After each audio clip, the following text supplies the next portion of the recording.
The Formula One teams have been far from idle since the Mexican Grand Prix, most spending 3 days last week pounding round Silverstone, McLaren testing the new V12 Honda for the first time. Nigel Mansell was happy to be back at the track and was shouldering all the testing responsibilities, including the first run with an uprated V12 engine. Indeed, it proved to be the business, Nigel recording 1 minute 8.7 on race tyres.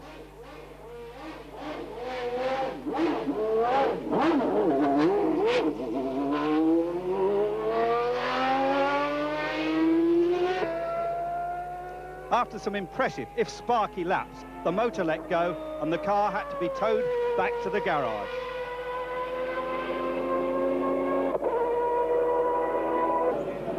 Ferrari weren't too keen on us filming their engine change, but we sneaked a view under the door as a regular engine was fitted.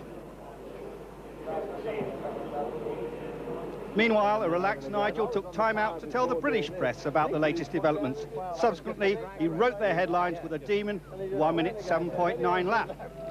Behind the pits, meanwhile, Nigel's wife Roseanne had other problems. The youngest Mansell was experiencing difficulties with his single-seater, which also needed modification. For Nigel, the test was very much a family affair. Back in the pits, the big news was the all-new V12 Honda engine running in a McLaren for the first time. Honda weren't releasing any details, and with Jonathan Palmer nursing a broken thumb, the man entrusted with the task of testing the machine was Formula 3000 star Allan McNish.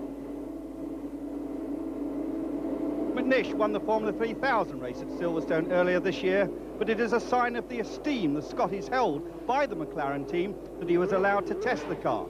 It also shows the confidence that Honda have in the new engine to test it for the first time in public. It sounds different, as McNish found out.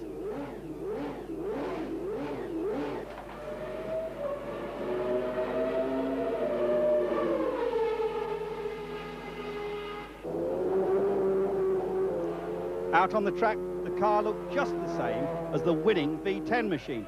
Very difficult to tell the difference. McNish wasn't out to set records. What was impressive was the fact that the engine ran without any teething problems at all. After that run, I asked Allan about the test.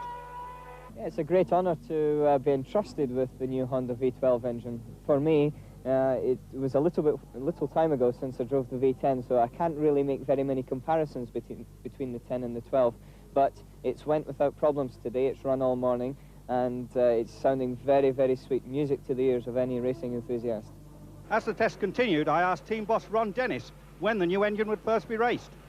Almost certainly not until next year. Really just running the engine here is perhaps a practical way of demonstrating that we try and think well to the future. And this engine, which is of course Honda developed and manufactured, and this engine is very much one of a range of development engines which will contribute to the final specification for next year, but they weren't made as race engines, and they're certainly not intended for that purpose. Another Japanese manufacturer making news was Yamaha. Their disastrous V8, which was fitted to the Zaxby cars last year, appeared in the back of a Brabham BT58 for the first time. Driven by David Brabham and weighed down by telemetry equipment, it ran briefly before being shipped to Japan, where the motorcycle manufacturer is developing a new V12 for 1991. Williams were taking the Silverstone test very seriously indeed, evaluating new single-shock front suspension, while their test driver, Mark Blundell, was putting in countless laps with the high-tech reactive suspension car. It ran faultlessly, and Blundell also impressed.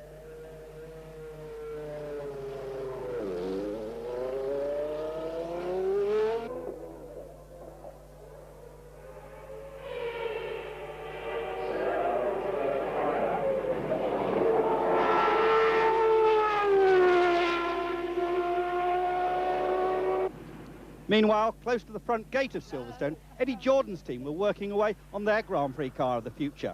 Formula 3000 team owner Jordan moves into Grand Prix racing next season, and news this week, as strongly hinted by John Watson on this channel, that Eddie's new car will be powered by the Cosworth-developed Ford HB engine.